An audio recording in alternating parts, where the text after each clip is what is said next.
All right, let's dive right into this explainer. We've got massive plot shifts, deep lore Easter eggs, and some truly tragic costs to unpack, leading up to the highly anticipated season finale of The Boys. We're going to keep things moving today. We definitely don't want to just linger on the same image forever, but we also won't rush past the absolute crucial details you need to understand the stakes. So let's get into it. So the big question anchoring today's explainer: how on earth do you stop an unstoppable, invincible god? I mean, our heroes are facing down a villain who is literally trying to reboot reality itself. The tension, it has absolutely never been higher. Homelander isn't just a physical threat anymore. He's actively reshaping the world in his image, and our core group has to pull off an impossible solution before the clock runs out. To make sense of all this chaos, we're breaking the explainer down into 5 phases. We've got Homelander's complete takeover, the Soldier Boy mutation, allies and mind games, Frenchie's tragic sacrifice, and finally, the finale setup. Starting right at the top with Section 1, Homelander's complete takeover.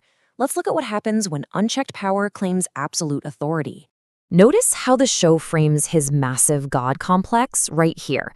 Homelander drops this terrifying declaration: "I am the one true God," while sitting directly behind the desk in the Oval Office, literally moments before he ruthlessly murders President Calhoun. Calhoun had just told him to use the office whenever he wanted. Well, Homelander takes that literally, wiping his bloody hands on antique White House furniture, just to show his absolute, utter disregard for American institutions. And this brilliantly illustrates his descent into a full-blown Emperor Palpatine-style dictator. He rifles off this massive list of extreme political mandates to Ashley. We're talking dissolving the government and abolishing Congress, a total Star Wars nod, right? Establishing the military in sanctuary cities, banning abortions, and then he goes on this wildly specific rant about mandating breastfeeding and banning nut milk. These wild directives just highlight his complete detachment from reality. He is aggressively trying to reboot the universe around himself. But here's the magnificent irony of his god complex. Vought brings in Oh Father to run a focus group, treating the unveiling of Homelander as a god like some massive Broadway production. But out of a 30-plus person focus group, only this tiny number, exactly 6 people, actually believed deep down that Homelander was a deity.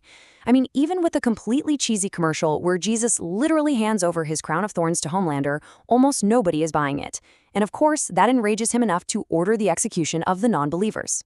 While this hostile takeover is going down, we see the psychological toll perfectly mapped out through Ashley's internal battle. Regular Ashley gets totally drunk on the sudden power, effectively becoming the de facto president after she lies to get Calhoun killed. Meanwhile, Back Ashley, representing her deeply suppressed conscience, is absolutely horrified and begging her to warn the world. Ultimately, Back Ashley abandons control to regular Ashley, which really leaves us wondering just how catastrophic her reign is going to be. Moving right along to Section 2, the Soldier Boy mutation. Let's see how this all builds into the historical mechanics of stripping that godlike power away. So let's map out the retcon lore, showing exactly how Soldier Boy developed his abilities.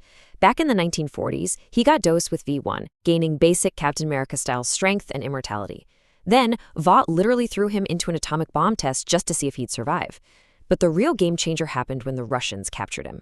He endured 10 years of relentless enriched uranium testing. And that specific, horrific trauma is what triggered a very unique secondary mutation. And that secondary mutation is the depowering blast. This is absolutely vital. The blast literally burns Compound V completely out of a subject's bloodstream. Since Homelander's absolute deepest, darkest nightmare is losing his powers and becoming an ordinary human, Butcher and the team realize something crucial. They don't necessarily have to kill him.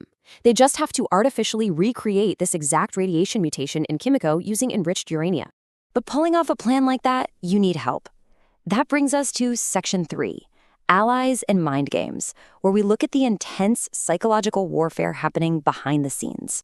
The Resistance has a lot of moving pieces right now. Annie becomes highly cynical, shutting down Genevieve's Marie and Jordan because she deems their powers too unreliable, even throwing in a nod to those old Dawn of the Seven audition tapes. Meanwhile, Frenchie delivers this emotional speech about the power of love that actually pierces right through Sage's reality TV-numbed PTSD, bringing her brilliant intellect back to the team. And finally, Mother's Milk steps up. After saving a focus group, he gives Annie this incredibly powerful just save one person pep talk. The mind games get insanely intense when Butcher and Huey run into a psychic named Synapse. Synapse, who takes the form of Kessler in a truly brilliant Jeffrey Dean Morgan cameo, tries to manipulate Huey by showing him illusions of Butcher's past, basically pointing out that Butcher's CIA teams always end up dying as collateral damage. He's trying to make Huey feel totally expendable. But Butcher's reality? Way darker. He turns the tables, using Synapse's own family trauma to distract him long enough to kill the psychic with his tumor powers. Unfortunately, right before dying, Synapse manages to warn Homelander about the uranium plan. Meanwhile, Homelander is systematically isolating himself. His desperate need for family and love, it backfires completely. You've got the Deep, selling out all his morals and friends, begging to stay, only to be completely abandoned, publicly hated, and fired from the Seven. But worse is Homelander's interaction with Soldier Boy. Homelander pitches this bizarre Disneyland-style theme park called Vaultland and presents him with a new suit, just desperately seeking a father's approval. When Soldier Boy rejects it, calling him too weird, Homelander violently strangles his own father and forces him right back into a cryotube.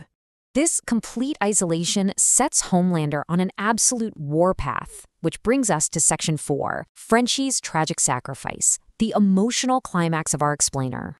Because Synapse tipped off Homelander, the team is completely out of time. Sage and Frenchie have to scramble to deploy this brilliant three-step contingency plan. First, they irradiate Kimiko with the enriched uranium. Next, they hide inside zinc-lined HVAC vents, which is such a great comic book Easter egg, by the way, since Homelander's X-ray vision can't penetrate zinc. The plan is completely solid, but it hinges entirely on waiting for Kimiko to regenerate from the massive radiation dose so she can actually blast him. And time is the one thing they just do not have. Knowing Homelander is literally seconds away from ripping open the vent and discovering a still healing Kimiko, Frenchie makes a choice.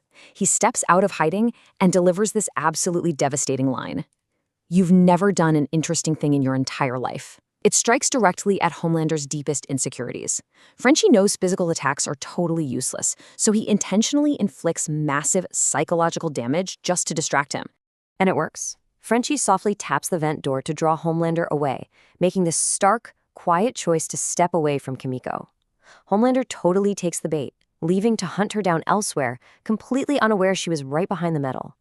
Frenchie ends up dying from the severe radiation poisoning, but his sacrifice is the foundational linchpin of the episode. He bought Kimiko the exact amount of time she needed to heal. Without this, the whole shebang would have failed.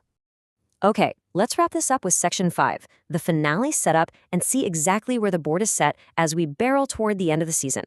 The narrative has expertly cleared away all the side characters, leaving only our core forces ready for a massive collision. Kimiko is fully healed and armed with the newly engineered depowering ability. Homelander is emotionally unstable and fiercely hunting for his enemies.